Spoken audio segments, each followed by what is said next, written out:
after the Pistol Petes had their float in the parade, we were done with the parade, and I headed back to my house and picked up my sister, and we went to breakfast. They're right near the intersection of Hall of Fame and Main. When we were leaving the parking lot, we saw a police car drive by, heading somewhere pretty quick. So we turned in that direction and made our way into a parking lot that was right at the intersection there where the incident happened, and we'd seen some people rushing around, and we could tell that there had been a crash of some sort. From there, a man ran over, who I've recently found out was a former Pete alumni, and waved me down saying we needed a pickup for transportation. And so we pulled in, back onto Main and into the scene, and that's where they loaded up a young boy and his father in the back seat of my truck, and that's when I pulled out my Pistol Pete gear. And then they brought Alan, another boy who was injured, and we set him in the back of my truck in the pickup bed. And from there is when we left and went to the hospital. Once we got to the hospital, we dropped off Alan and the other young boy, got them in wheelchairs, and the hospital took over from there.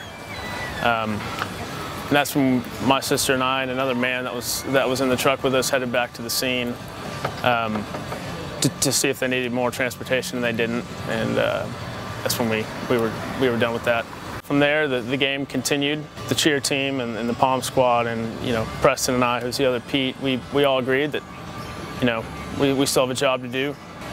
We did the best we possibly could at the job we had, and that's what the football team did. They came out and played hard.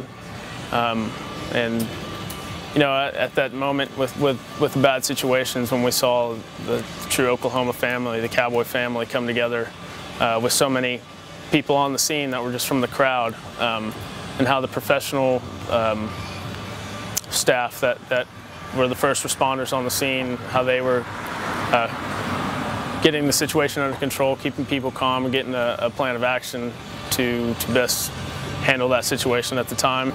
And so the Cowboy family and the Oklahoma family have come together in the last few days and continue to. The day after, some friends of a friend, Miss Campbell, somehow knew that I was a Pistol Pete, and told one of her friends who knew me, and so I got to go and visit Alan, who's got a great heart. He's got a strong heart, and he's continuing to recover. He's in good spirits. He realizes what the situation was, but he's handling it in a very mature way. And I know Alan doesn't know who I am, or he didn't know who I was when we were going to the hospital, but he knew afterwards who Pistol Pete was, and I think that was a comfort for him to know that.